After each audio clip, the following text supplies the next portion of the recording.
Eh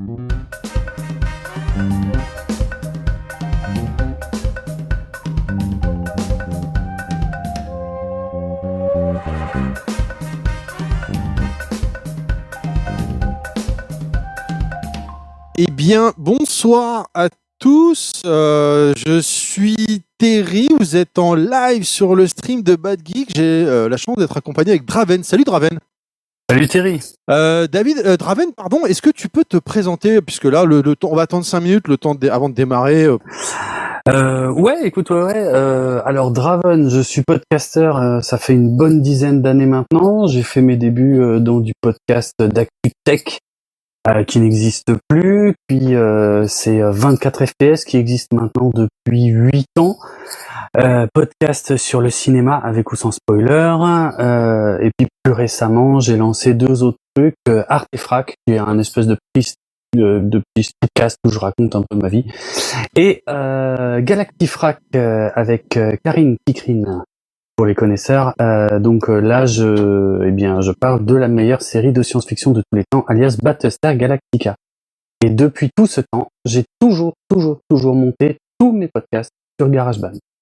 D'accord, voilà. Oui, effectivement, parce que pour les gens qui arrivent, qui démarrent, qui nous rejoignent, effectivement, ce soir, on va parler de tutos de GarageBand, comment faire du montage, comment faire un petit peu de son, si on n'a pas forcément beaucoup de possibilités de moyens.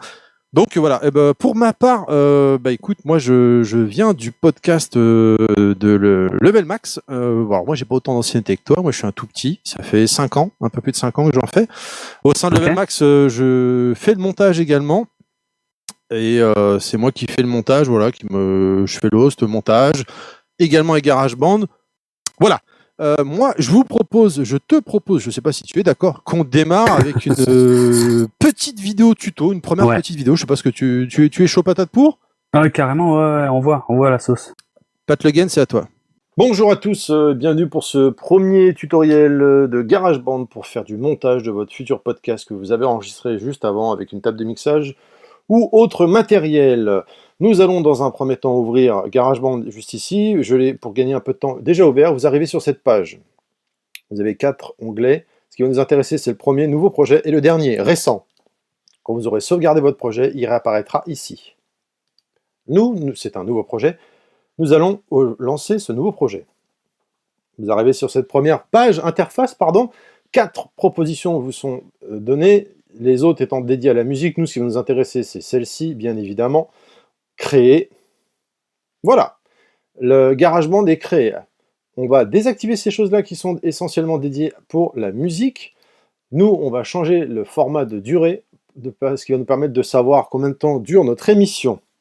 Une fois qu'on a fait ça, nous avons une première piste d'ouverte ici. J'y reviendrai un peu plus tard, vous expliquer comment ça fonctionne. On va changer le format. Vous pouvez mettre votre piste, vous pouvez la modifier en plein de choses. Ces parties-là sont essentiellement dédiées encore une fois à la musique. Nous, on va se dédier à la voix, puisque c'est un podcast, donc c'est de la parole. Vous avez plusieurs styles ici, plusieurs effets. On va prendre le tracking vocal, qui est finalement le truc un peu le plus neutre possible. On va désactiver la réverbération, car ça ne nous intéressera pas. Ceci fait, on peut aller ici, on peut s'amuser à jouer avec l'égaliseur. L'égaliseur, c'est quoi? C'est ce qui va nous permettre de donner un filtre à votre émission, que ce soit un peu plus chaud, un peu plus radio ou autre. Ça, vous pouvez vous jouer avec ça pour vous essayer de trouver ce qui vous correspond le mieux. Attention, c'est pas forcément évident capable de jouer avec tout ça. Donc il faut y aller par à touche, par à coup pour essayer de trouver. Une fois que vous avez fait ça, vous pouvez sauvegarder et vous pouvez rappeler. Moi, on m'en a fait un gentiment, donc je vais le récupérer. Réglage radio, voilà, tac, tac. Et voilà, il s'est mis dans l'état. Une fois que vous avez fait ça, on peut fermer ces pages-là. Ces choses-là, ça ne nous intéresse pas. On peut réduire ici, vous pouvez le voir. Je vous conseille de le réduire un peu, au moins au début, pour pouvoir accéder à ce qu'il y a sur votre bureau ou les divers fichiers que vous pouvez avoir. Là, ici, je vous ai expliqué donc la piste. Ici, on va aller en haut, vous avez toutes les fonctions. Vous pouvez le voir, enregistrement, mixage, partage, présentation, et ainsi de suite. Nous, ce qui vous intéresse, là, c'est pistes. Il est bien d'avoir plusieurs pistes et non pas qu'une seule pour travailler. Soit on fait une nouvelle piste, et du coup, il faut refaire tout le procédé que je viens de vous montrer, ce qui n'est pas forcément utile. Sinon, on fait tout simplement, ici, nouvelle piste avec copie des réglages. et hop, ça va remettre la même chose. Ici, vous avez donc renommer la piste, supprimer, et ainsi de suite. Après, avec le temps, vous verrez, vous travaillerez directement avec les raccourcis, ce que moi je fais. Par exemple, là, pour rajouter une piste, on va faire commande D, et vous allez en avoir. On va mettre la piste principale. C'est quoi la piste principale? La piste principale, c'est le volume de manière générale de l'ensemble des pistes. Avec celui-là, vous allez contrôler le volume général.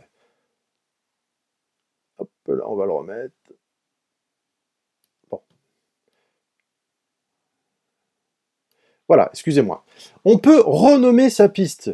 Vous pouvez l'appeler comme vous le souhaitez. Et également, on peut couper une piste ou plusieurs. Ou tout simplement, si on veut mettre une piste, écouter qu'une piste, et de manière en un coup, ça va désactiver toutes les autres. Moi, ce que j'aime bien faire, c'est avoir plusieurs pistes, comme je vous l'ai dit, et la dernière en bas, je la ferme au niveau du son, et toutes les coupes que je vais faire pendant l'émission, qu'on va voir ensemble ensuite, je vais les descendre en dessous. Ce qui va me permettre, en fin d'émission, pourquoi pas de faire un bêtisier, ou de supprimer, ça, et à la fin, de supprimer cette piste pour diminuer encore la taille. Au préalable, donc, j'ai fait un petit essai d'enregistrement lambda pour ce tuto. Ce que je vais récupérer mon fichier de voix ou de musique, peu importe, on va le voir ensemble, qu'on va transférer ici. Voilà, on va le ramener au tout début. Donc là, on a le première fiche. On peut le nommer voix 1, par exemple. Ici, on peut mettre musique. Et ainsi de suite. Donc vous avez juste à cliquer, double-cliquer, voilà. Et à partir de là, vous mettez ce que vous voulez. Ici, on peut mettre poubelle. Voilà. On peut également bouger les pistes. Ça se fait sans problème. D'ailleurs, on peut mettre, par exemple, voix 2. Voilà. Ensuite, une fois qu'on a fait ça, si on veut rajouter de la musique, on va prendre le fichier en question musique. Bon, tiens, par exemple celui-là. Hop. Et il va apparaître ici. Si on s'est trompé qu'on ne voulait pas, on peut faire directement supprimer. Et voilà. J'ai oublié de vous dire également, vous avez ici la possibilité d'agrandir ou de réduire le GarageBand. Donc c'est contraignant d'utiliser avec ça. Le mieux étant d'utiliser commande et les flèches de droite à gauche avec le raccourci, comme je vous ai expliqué tout à l'heure. Commande. Donc, on va prendre un fichier de musique, on va le mettre ici. Voilà, il apparaît ici. On peut le voir, là vous aviez la barre à l'instant qui vous montre quand vous vous rapprochez. Là, voilà, pour coller au mieux. On va, dans un premier temps, admettons, là on voit bien qu'il n'y a pas de voix, pas de parole, donc c'est une zone qui nous sert à rien. On va avancer ce fichier. Voilà. Et on va couper cette partie qui nous sert strictement à rien puisqu'il n'y a pas de voix dessus. Comment on va couper? On va aller ici dans édition, couper, on a collé, copier, coller, remplacer, supprimer, supprimer et déplacer, tout sélectionner et ainsi de suite comme d'habitude. Et encore une fois, vous avez les raccourcis ici. Et nous, on va scinder les régions à la tête de lecture avec la commande T. Voilà, ça c'est les raccourcis comme d'habitude, ce que j'utilise. Vous appuyez sur commande T, hop, ça coupe, et vous voyez maintenant, cette partie, elle n'est plus ensemble. Si vous vous rendez compte que vous avez coupé et qu'il ne fallait pas couper, ou vous avez fait une mauvaise action, ce n'était pas prévu, pas de problème, on va faire commande et Z, et ça annule. Hop, on voit de nouveau le fichier est revenu ensemble. Nous, on va recouper comme je viens de le faire, supprimer, du coup il a disparu, on peut aligner au mieux avec la musique en dessous. Alors pourquoi c'est mieux d'avoir la musique sur une piste dédiée? Parce que quand vous voulez couper comme ça au mieux, c'est jamais propre. Vous allez soit couper la fin de la phrase, ou ça va s'enchaîner pas de manière fluide. En faisant comme ça, là, c'est plus fluide, c'est plus propre. On peut le voir ici, on a ce petit point qui va nous permettre de sauvegarder l'émission, sauvegarder votre travail. Ce que je vous invite à faire assez régulièrement, de façon à ce que si votre Mac a un problème, pas de problème, vous aviez une sauvegarde qui n'est pas trop loin. Si vous travaillez pendant 2 heures dessus et que vous ne sauvegardez rien, et qu'il se passe un truc, une coupure de courant ou quoi, vous avez 2 heures de travail foutu à la poubelle, qu'il faut tout recommencer. Donc, il est mieux de sauvegarder. On va enregistrer, on va renommer son projet.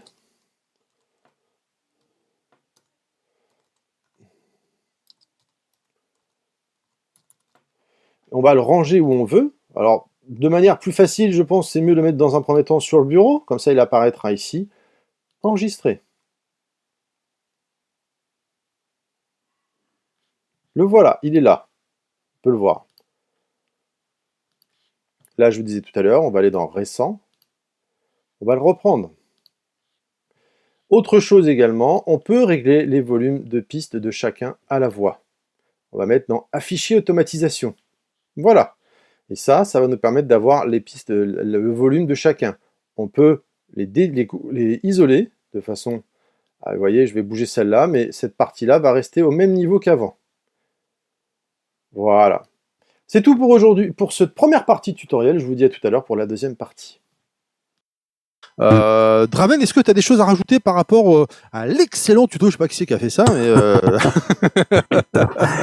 Ouais, je réalise, il y a un truc qu'on n'a pas dit, un truc tout con, mais qui est probablement la raison pour laquelle toi et moi on s'est lancé sur GarageBand à la base. C'est parce que c'est un logiciel qui est gratuit. Effectivement. Ouais, et qui est fourni avec tous les appareils, donc Apple, tous les Mac. Alors il existe aussi des versions mobiles sur iPad et iPhone. Alors la version mobile, elle est différente. Alors sur iPad, je vais pas commenter, mais sur iPhone, parce que je suis également sur iPhone, c'est moins pratique, j'ai envie de dire. Ouais, donc... j'ai un peu testé, je connais beaucoup moins bien, mais c'est vrai que c'est pas pareil. À savoir que la version gratuite, donc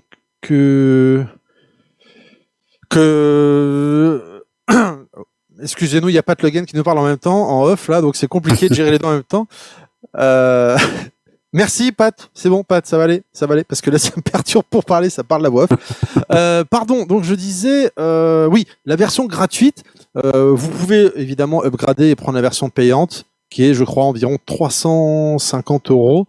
Mais de manière objective, d'ailleurs c'est pour ça que personnellement, enfin je sais pas pour toi Draven, mais pour moi je ne suis pas passé à la version payante, parce qu'en fait le combo Audacity GarageBand fait parfaitement le taf.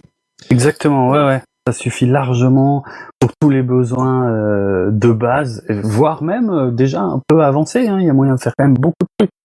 Donc, oui. Complètement. Est-ce que vous, chers auditeurs, n'hésitez pas à nous interrompre dans le chat et à nous dire si vous avez des questions par rapport à ce que vous venez de voir, pour qu'on puisse évidemment vous répondre. Ce sera avec grand plaisir. Je réponds vite fait à Nostal, qui est un membre de Level Max. Non, on le voit pas sur mon PC parce que j'ai pas de PC. C'est un Mac, l'icône Pornhub. Mais c'est gentil, bien tenté d'avoir essayé. Évidemment, chers auditeurs, si je vous inviterai à revoir la vidéo, n'hésitez surtout pas. Mais avec le temps, je sais pas pour toi, Draven, moi personnellement, maintenant, j'utilise que les raccourcis. C'est quand même beaucoup plus confortable parce qu'avant, au tout début, quand j'ai commencé à faire du montage, je sélectionnais en haut dans la barre de tâches de Mac. J'allais dans édition, scinder les régions de la tête de lecture en deux, alors que voilà, hop, commande T, on coupe et ainsi de suite quoi. Bien sûr. Et après, dans GarageBand, on est tranquille, on n'a plus qu'à, comme tu nous l'as super bien montré là, on n'a plus qu'à créer les différentes pistes, importer les fichiers dans les différentes pistes. Et comme tu l'as super bien expliqué, c'est vrai que c'est quand même très important d'allouer différentes pistes à différents types de sons. On va dire, s'il y a plusieurs intervenants, on en met un par piste. S'il y a des jingles, on les met sur d'autres pistes. C'est beaucoup plus facile. C'est très très important. Effectivement, tu as eu complètement raison, Draven, de le mentionner. Dans le tuto, je l'ai dit également de ne pas hésiter à avoir plusieurs pistes. Je rappelle, une piste, on peut la renommer. Vous prenez votre fichier audio, vous le faites basculer. Vous avez vu comme j'ai fait ça de manière hyper simple dans GarageBand. C'est Mac, Mac c'est la puissance, c'est la vie. Je suis désolé. Je suis d'accord. Personne, mais parce qu'en général quand je dis ça, je me fais insulter, mais là, il y a personne qui peut m'insulter ou que par écrit, donc ça fait pas de bruit. Vous pouvez basculer et c'est d'une simplicité. Et comme dit Draven, chaque micro, si vous avez 10 pistes, faut pas hésiter. Il n'y a pas de Logan qui dit GarageBand gère la suppression. Ah oui, je croyais que c'était une vanne, pardon. Via Gate. Tu as raison, effectivement. Oui. On peut même utiliser les compresseurs directement à partir de GarageBand, mais je ne vais pas m'avancer sur ce sujet-là parce que je ne connais pas. Draven, peut-être que tu connais. Alors j'ai testé, j'avais testé il y a des années la suppression de bruit via un gate. Donc pour expliquer en 2 mots en quoi ça consiste, ceux qui ne sauraient pas. Très important. Ouais, on va dire en gros au logiciel que tout ce qui est en dessous d'un certain volume sonore, on le coupe. Donc en gros quand on parle pas, mais quand il y a juste un petit bruit de fond, le logiciel va le couper. Alors ça demande des paramétrages assez précis. Moi quand j'avais testé ça sur GarageBand, ça veut pas dire que c'est pas bien, hein, c'est peut-être moi qui étais mauvais, mais quand j'avais testé ça, ça donnait un rendu qui était pas naturel parce qu'on sentait que le son s'activait dès qu'on parlait et qui se coupait dès qu'on arrêtait de parler. Donc voilà, ça donnait un feeling un peu pas naturel. Après, ça reste un moyen qui peut dépanner pour supprimer du bruit de fond. Mais voilà, ça existe, ça fonctionne. Peut-être que je l'avais mal paramétré. Il faut le paramétrer assez finement pour pas que les coupures soient trop brutales ou pour pas que ça coupe n'importe quoi. D'ailleurs, si on le règle trop haut, ça va couper même quand on parle. Si on le règle trop bas, enfin bref, voilà, ça demande des paramétrages, mais c'est vrai que ça existe sur GarageBand. Ouais. Là, vous avez vu ce premier tuto. Il y en a un deuxième qui va arriver un peu plus tard où, dans un premier temps, c'est créer un fichier, un fichier GarageBand. Plusieurs pistes, mettre des réglages. On a vu, je vous ai montré avec l'égaliseur pour mettre un filtre. Alors c'est vraiment bien. C'est vrai que ça donne un petit cachet à votre émission. Ouais. Attention, c'est pas évident.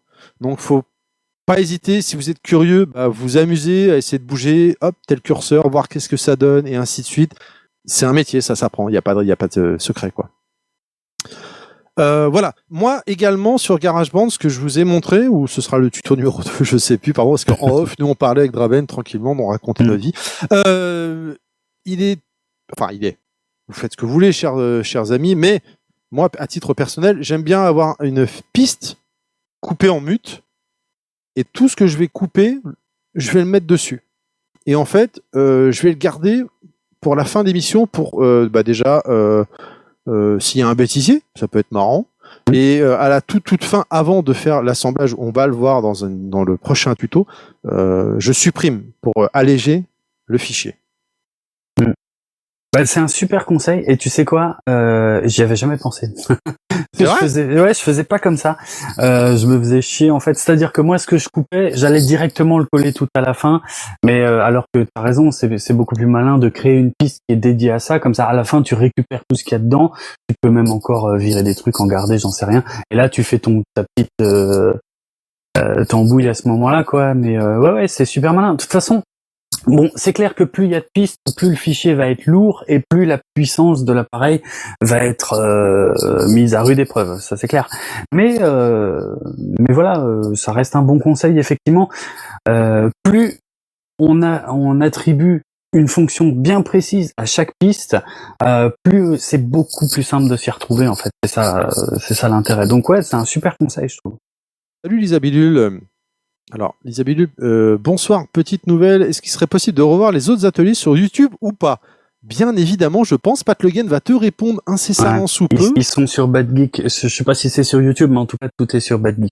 Voilà, oui, bien sûr, badgeek.fr ou Vimeo, voilà. Et écoute, Lisa Bidule, tu as tous les renseignements que tu as besoin. Excusez-moi, je vous disais, le montage est une phase importante de votre émission. Si vous ne faites pas de montage, ce sera mou. En fait, je sais pas si nos auditeurs se rendent compte du temps qu'on peut passer sur du montage, mais c'est complètement exponentiel par rapport à la durée de l'émission qu'on est en train de monter. Hein. Tu peux multiplier la durée de ton émission par 3, 4, 5, 6, 10, selon la quantité de travail qu'il va y avoir. Donc Bad Geek aujourd'hui vous propose des tutos franchement qui vous simplifient la vie. Grave. Le tuto la semaine dernière, malheureusement je suis arrivé à la fin, mais le tuto antérieur avant il y avait eu concernant le matériel, qu'est-ce que vous pouvez acheter pour démarrer à moindre prix. Enfin, il y a forcément un investissement, on va pas se mentir, mais plus vous investissez, excusez-moi, je vais y arriver, dans du matériel un minimum et vous avez une rigueur au niveau de l'enregistrement, moins vous aurez de montage à faire. Ah, c'est clair et net. C'est pour ça que je dis que c'est exponentiel. Peut-être que, en tout cas, si là on s'adresse à des gens qui veulent se lancer dans le podcast et dans le montage, peut-être aussi commencer par des courtes durées. Parce que voilà, l'apprentissage du montage, ça prend quand même un tout petit peu de temps. Il y a des choses dont on ne se rend compte que à l'écoute et qu'on corrige seulement ensuite. Donc peut-être que commencer avec des petites durées et après, plus vous êtes à l'aise sur le truc, plus vous pourrez augmenter les durées. Mais je vous conseille pas de vous lancer direct avec des trucs qui durent des heures parce que vous allez passer un temps ouf sur le montage. Oui, t'as raison. Moi, ce que je conseille quand vous démarrez à faire du podcast, d'abord, vous enregistrez vos voix et la musique, vous la mettez en post-prod. Ouais, carrément. Après. Je vois Elisabeth Lulu qui dit c'est super d'avoir de longues durées, mais effectivement, quelle horreur pour le montage. Je suis d'accord avec toi à partir du moment où tu ne connais rien. Ouais, alors attention, c'est pas, je veux pas être méchant ou quoi que ce soit, hein, mais à partir du moment où tu as des tutos, la sphère podcastique, je sais pas pourquoi pour toi Draven, pardon, mais moi à chaque fois que je me suis adressé à d'autres podcasteurs plus anciens dans le milieu et tout, comment tu fais pour faire ça et tout, les mecs m'ont jamais fermé la porte, quoi. À chaque fois on m'a dit bah écoute, je fais comme ça, regarde, c'est comme si, et c'est pour ça que moi j'hésite pas à dire à chaque fois quand on vient me voir, ou même moi je vais voir d'autres podcasts que je découvre en MP. Tiens, excuse-moi, regarde, votre émission elle est mortelle, mais par contre le son, alors tu peux faire ça, tu vas voir, ça va te changer la donne, ça va changer le son. Ah putain, ouais, t'as raison et tout. Enfin moi c'est toujours avec plaisir que j'aime aider les podcasteurs, quoi, qui débutent ou qui ont un certain temps, quoi. Pareil. Je te propose d'avancer et on va demander à Pat Le Guen, à moins que les auditeurs ont des questions, et toi, mon cher Draven, si tu as des ajouts à apporter, de passer au tuto numéro 2. Ouais, ça marche, on voit. Pat Le Guen, c'est à toi, mec. Bonjour à tous, on reprend donc pour ce deuxième tutoriel avec l'utilisation du logiciel GarageBand sur Mac. On a vu ensemble la dernière fois comment créer un projet, insérer des pistes de voix. On va approfondir la deuxième partie. On va rappeler son projet qui est donc dans GarageBand juste ici. Pour faciliter, je l'ai ouvert déjà en amont pour gagner un peu de temps. On va arriver ici, comme je vous ai dit tout à l'heure dans la vidéo précédente. Nous avons nouveaux projets et récents qui vont nous intéresser. On va directement aller dans récent. Il sera ici, tutoriel Bad Geek. Ou bien, on peut faire clic droit et ici apparaît tous les projets que vous pouvez avoir, que vous avez eu dernièrement. Fait très important, on va déjà donc le rappeler. Fait très important, il ne faut surtout pas, à chaque fois qu'on a terminé de monter un podcast, à juste supprimer l'ensemble pour remettre des nouvelles pistes de musique. Non, parce que sinon, au fur et à mesure, le fichier va être de plus en plus gros, parce que le Mac va sauvegarder en mémoire la taille de l'ancien podcast. Donc, on se rappelle, on fait commande avec les flèches pour réduire, ou on le fait ici, petit rappel rapidement, pour appeler nouvelle piste ici, nouvelle piste, ou si on le fait, ça va nous faire refaire tout ce qu'on a vu précédemment, ou ici, nouvelle piste avec des copies de réglage, et ici on a les raccourcis, comme je vous ai dit tout à l'heure. On a vu ensemble comment couper un morceau de piste, hein. On se met là, commande T, et on va couper. Si on s'est trompé, j'ai fait ça, j'ai mangé le morceau d'avant, commande Z pour annuler, ça revient, et hop, à nouveau Z. On voit ici, on a le petit point, ça nous dit qu'on n'a pas encore sauvegardé. On pense à sauvegarder régulièrement. C'est en fermant. Et sinon, on fait commande S pour sauvegarder régulièrement. Une fois qu'on a fait ça, on n'a pas vu encore l'automatisation. Donc, on va mettre ici afficher automatisation. C'est quoi? C'est le volume de chaque piste, mais on peut jouer avec chaque. Là, on a le volume général de la piste. On va le remettre à 0. Voilà. Et on peut ensuite faire ça pour jouer, pour augmenter le volume ou au contraire le baisser. Si on veut mettre une musique derrière, par exemple, on peut augmenter sa voix et on peut même s'amuser à pousser et à faire des fondus, c'est-à-dire entrer de la musique. La musique va arriver progressivement, le volume va monter pour arriver jusqu'au point ici. S'il faut continuer à monter après ou au contraire à baisser, c'est possible. On se rappelle ici, on a le volume principal de l'ensemble des pistes. Donc si vous augmentez ça, c'est l'ensemble qui va augmenter. Ça ne se voit pas là, mais ça va augmenter fortement. Voilà. On va continuer. Une fois qu'on a fait ça, on a vu, on peut découper de manière plus précise. Voilà. Plus précis ici pour vraiment préciser. Si on veut faire une boucle, on a une musique, on a ce morceau de musique donc qui va nous plaire. Alors attendez, on va annuler tout ça déjà. Voilà. On a ce morceau de musique qui nous plaît et on voudrait le prolonger sur la longueur. Très simple. On a retiré l'automation. C'est ça là. On l'a désactivé. On voit que les pistes ont changé. Plutôt que de reprendre le morceau et de le remettre et de faire en sorte de faire une boucle où c'est pas propre, on va se mettre là et hop, on rallonge comme ça. Et on peut rallonger tant qu'on a besoin. On peut le rallonger, tiens, d'une fois. Il faut juste faire bien attention. On va avancer pour couper proprement. Pour s'arrêter proprement. Voilà, on voit bien, c'est pile poil ici. On peut encore zoomer, hein, on peut continuer à zoomer. D'ailleurs, on voit bien que j'ai pas complètement nettoyé. Je me suis arrêté un petit peu trop loin.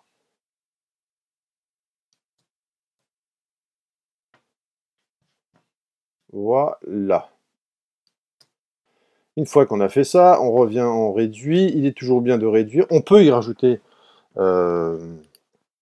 comment dire, une autre passage de une autre piste. Hein. Donc une piste, je rappelle, hein, c'est quand vous allez avoir enregistré votre podcast, ça va arriver sous ce format-là, sur une piste, une voix, une ou plusieurs voix, et après, il faut les intégrer dans GarageBand. Chaque onglet est une piste, là. Donc on en met un là, on peut continuer, et à ce moment-là, on peut s'amuser à jouer. On voit qu'on a la barre, bon, qui est transparent quand j'y touche pas, mais quand vous la voyez là, quand je bouge, elle a la barre au-dessus et en dessous de la piste qui vous permet de vous aligner au mieux par rapport à la piste du dessus, si vous voulez que ce soit propre, rapproché. On peut toujours pareil, hein, on peut zoomer, voilà, et hop, on voit bien là, la barre elle est toujours là, la barre transparente qui disparaît quand je retire mon curseur, et je relâche, je suis pile poil dans l'alignement. Une fois qu'on est bon, on a fait ce qu'on voulait à ce niveau-là, on va, comme d'habitude, commande S pour sauvegarder, et on va exporter le morceau, finalement, pour l'assembler. C'est pas compliqué, on va faire exporter le morceau. Voilà, là, il y a le titre de base qu'on avait donné tout à l'heure au séquenceur, GarageBand du projet. Exporter. Là, l'ordinateur, le Mac est en train d'assembler tous les morceaux ensemble pour ne faire plus qu'une seule piste.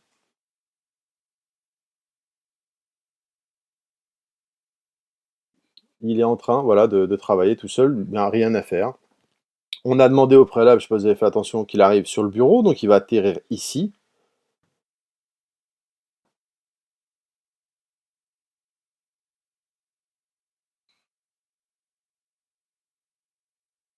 Voilà, c'est presque bon. Et le titre, hein, tuto Bad Geek, on le voit, MP3. Et le voilà, il est en train d'apparaître, ça y est.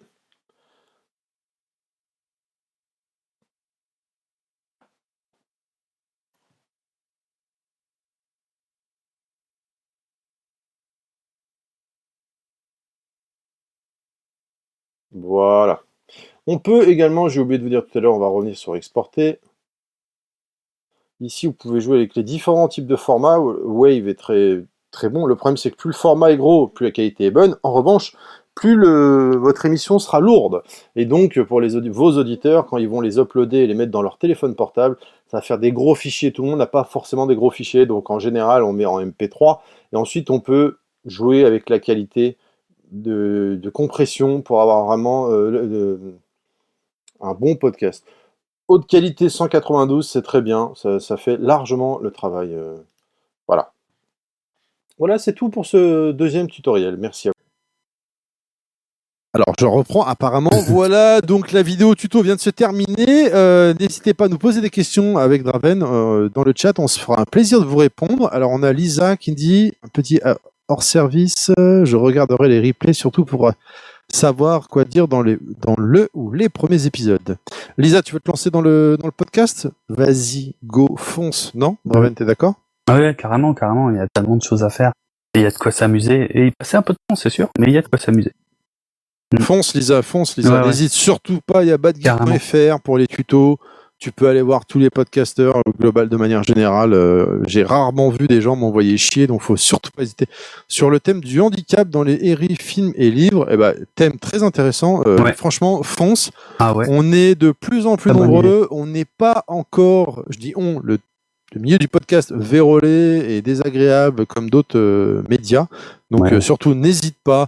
Va voir badgeek.fr, viens voir Draven sur Twitter ou même moi-même. Ce sera avec plaisir que on t'aidera. Badgeek dit voilà, Pat Le Guen dit on héberge aussi gratuitement vos podcasts, donc si besoin n'hésitez surtout pas. Et il a raison de le mentionner. Voilà, donc vous avez pu voir le tuto juste là qui vient de passer. Je sais pas quoi vous dire de plus. N'hésitez surtout pas assez régulièrement, je crois que je l'ai dit dans le tuto, de sauvegarder. Commande S, parce que quand on bosse pendant 1 heure, 2 heures à faire du coupage, du montage, supprimer des bruits de fond, supprimer des bruits parasites, et que il y a un problème, le Mac plante ou s'éteint, coupure de courant, peu importe, faut tout refaire. Ouais, c'est vrai. Mais c'est quoi, je vais rebondir sur 2-3 trucs super intéressants dont tu as parlé, notamment donc maintenant pour aller un peu plus loin que juste les différentes pistes, tu as parlé de l'automation qui permet effectivement de bricoler un peu le volume en fait des pistes, mais surtout de certains segments de pistes. Donc on peut temporairement monter le volume sur un petit truc, puis tout de suite le redescendre et tout ça. Ça c'est pareil, c'est super important. C'est même un outil qui est hyper puissant. Moi par exemple, je sais que je travaille avec des jingles et que je rajoute tous en post-prod. Et comme ça vient de diverses sources audio, tout n'est pas au même niveau.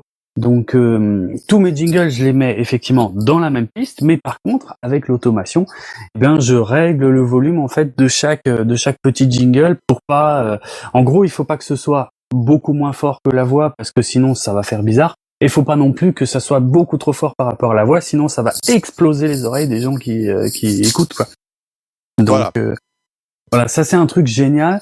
Et t'as aussi donné quelques conseils tout à la fin, évidemment, sur l'export, parce que ça c'est un truc qui est top avec GarageBand, c'est qu'on peut non seulement exporter, mais aussi tout de suite convertir dans plusieurs formats. On peut choisir la qualité. Alors c'est dommage parce qu'il y avait dans les anciennes versions de GarageBand, il y avait des fonctions qui étaient spécialement dédiées au podcast qu'ils ont supprimées.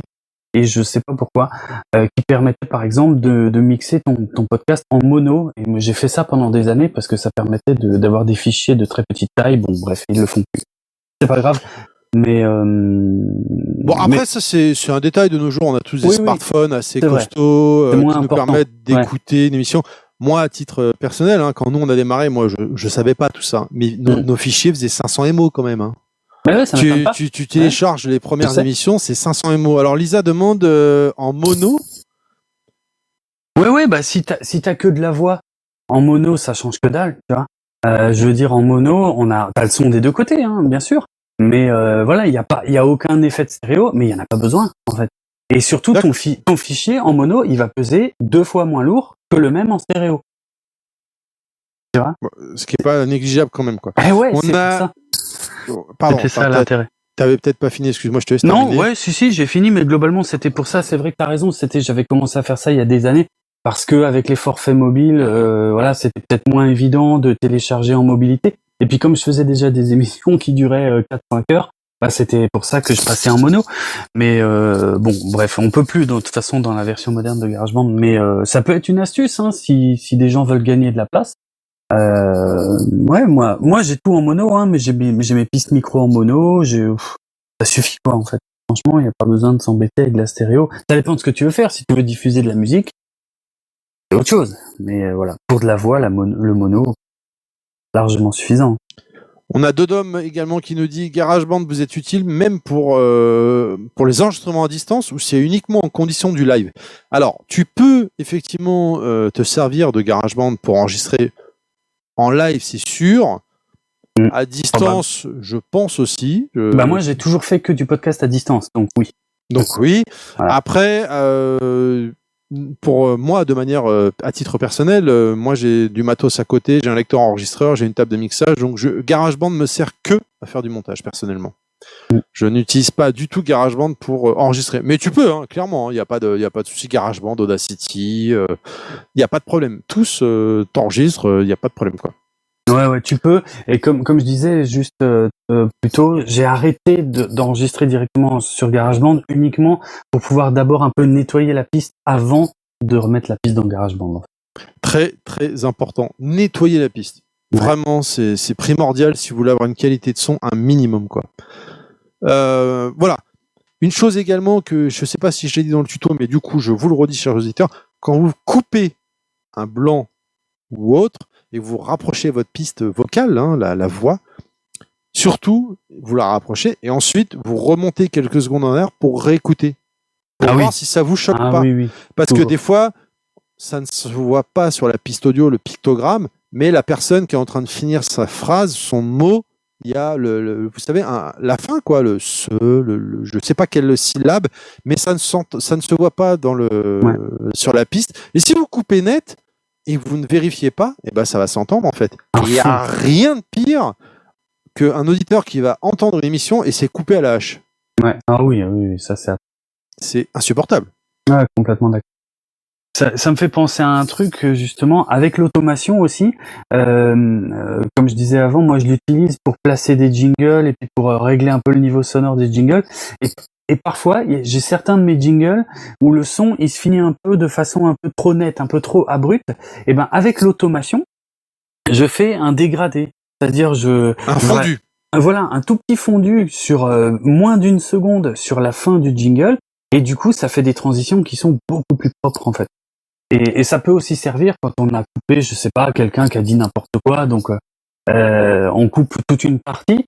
Et si ça a tendance à s'entendre trop, et ben avec l'automation, on peut faire un léger fondu sur la fin de son intervention, et comme ça aura l'air beaucoup plus naturel. Ça évite les coupes franches qui s'entendent de trop, quoi. Voilà, exactement. On a Afroman, que je salue, 21, donc dans le chat, qui dit: quelle est la plus mauvaise expérience rencontrée sur GarageBand et comment avez-vous pu régler par miracle le problème? Draven. Je réfléchis là comme ça. Un des premiers trucs qui me vient, c'est que j'ai très longtemps utilisé une ancienne version de GarageBand dont la durée était limitée à 5 heures. Je sais pas si c'est toujours le cas sur la version 10 de GarageBand. Mais et du coup, la première fois où j'avais genre un fichier qui faisait environ 6 heures et GarageBand ne l'acceptait pas. Et du coup, j'étais un peu en panique parce que je savais pas du tout comment monter mon émission. Bon, c'était il y a longtemps, hein, et du coup, j'ai dû couper en fait avec Audacity pour pouvoir l'importer dans GarageBand et probablement couper ça en 2 émissions ou un truc comme ça.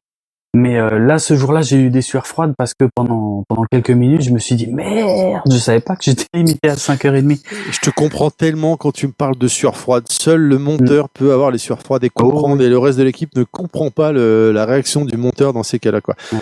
On a Nostal qui nous demande automation et normaliser, c'est pareil, pas du tout. Non. Rien à voir. Normaliser, quand vous utilisez la fonction normaliser sur votre piste audio, ça va étirer la piste audio du haut vers le haut et vers le bas, la frise en fait, hein, le pictogramme de la voix de la personne en question.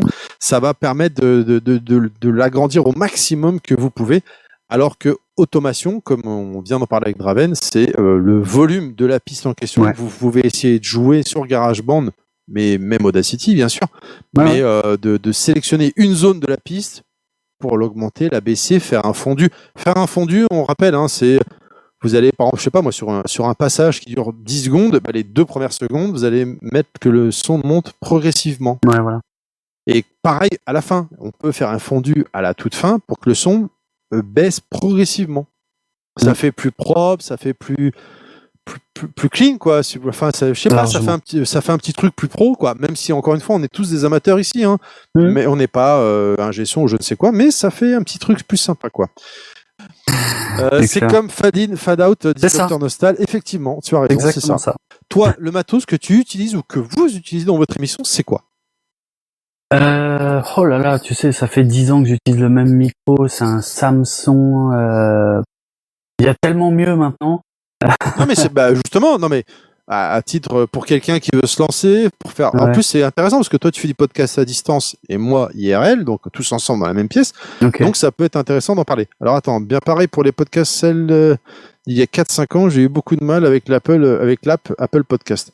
Okay. Lisa qui dit ça. Effectivement, ouais, je suis d'accord. Donc, Draven. Ouais, écoute, parce que là j'ai pas mon matos habituel, donc évidemment je peux pas te donner le modèle exact de mon micro, mais c'est le Samsung C quelque chose. Merde, je sais plus. Mais franchement, moi j'ai un setup hyper simple. Hein, en vrai, j'ai mon écran devant moi, mon micro devant moi, avec un filtre anti-pop.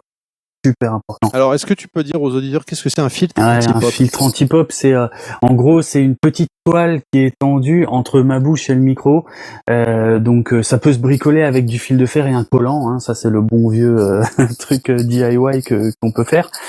Mais en fait, ça évite que quand on prononce les mots ou des trucs comme ça peut produire des claquements en fait dans le micro.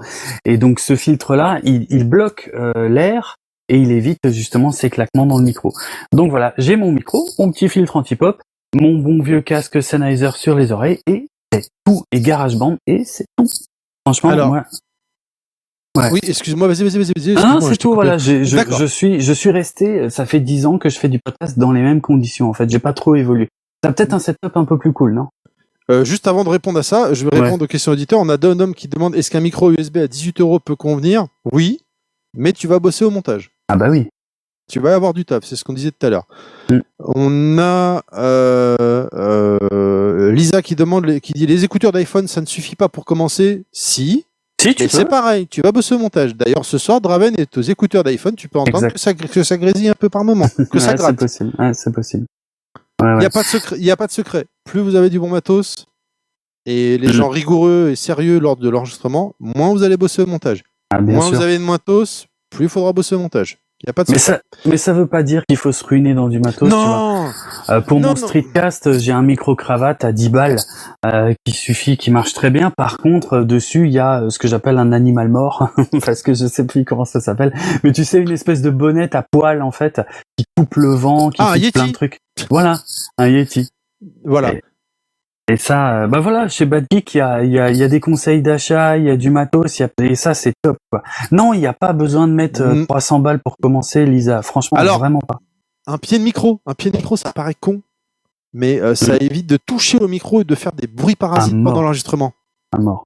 Là, au moment où je vous parle, à titre personnel, j'ai un pied de micro et tout le monde dans l'équipe a un pied de micro. Donc, Lisa, si je peux te conseiller d'investir dans un petit pied de micro. Alors, attention, hein. Des pieds de micro, il y a tous les prix, on n'est pas obligé de se ruiner. On peut prendre un petit pied de micro juste posé sur une table, voilà. Mais au moins, on ne touche pas au micro et ça évite les bruits parasites qu'il faudra supprimer au montage. Voire pire, si quelqu'un est en train de parler et que c'est une seule piste, l'ensemble des pistes, et ben vous ne pourrez pas le supprimer. Et oui. Et là, au moins avec les pieds de micro, pas besoin d'y toucher. On vous montrera quelques astuces logicielles pour vos jingles dans vos futurs ateliers également, dit Pat Le Guen. Pat Le Guen, toujours à la pointe, toujours au top. Je sais pas qu'est-ce que je peux dire d'autre si ce n'est que faire du podcast, c'est une aventure géniale. Ouais. Franchement, ça vaut le coup. C'est du taf. Hein, Draven, je pense que tu vas pas me contredire sur ton truc qui est plus ancien que moi. Tu as dû y passer du temps à faire du montage. Ouais. Mais c'est vrai que c'est excitant quand tu t'arrives à pondre une émission qui est sympa, qui est propre. Ça fait plaisir, quoi. Et puis c'est un moment où tu te réunis avec des potes, tu parles d'une passion commune, quel que soit le sujet, et ça reste super sympa. Et grâce à des initiatives comme badgeek.fr et badgeek sur Twitter, évidemment, n'hésitez pas à aller les voir, et sur Facebook, ça vous fait gagner un temps monstrueux en termes de montage, parce que on est bien d'accord, au début on est super motivé, on fait le montage, ça prend le temps que ça prend, mais il y a un moment quand même, quand ça fait des mois, voire des années, tu fatigues. Et ça peut créer potentiellement quelques tensions en interne. Et grâce à ces genres de streams que Bad Geek organise, ça vous fait gagner forcément beaucoup de temps et vous soulage, vous allège. Donc bravo Bad Geek encore une fois pour ce stream très intéressant où Draven et moi-même, Terry, nous participons, ça fait plaisir. Pat Le Guen, n'hésite pas à nous rappeler, hein, si tu veux qu'on revienne, ce sera avec plaisir. Je sais pas de quoi on parlera, mais voilà. Des bisous à tous. Draven, merci, ça m'a fait plaisir de papoter avec toi pendant une petite heure. Ouais, merci à toi, c'était très sympa. Et puis ça fait plaisir de rencontrer quelqu'un qui est un convaincu de GarageBand et qui fait des podcasts qui durent des plombes. Des bisous à tous, bisous à toi Draven, bisous à tous dans le chat. Bisous. À très bientôt, Merci. n'hésitez pas à venir nous voir sur les réseaux sociaux, on se fera un plaisir de vous aider en off, en public, c'est toujours un plaisir en tout cas, voilà. Ciao ciao tout le monde, bye Ciao, bye. merci à tous.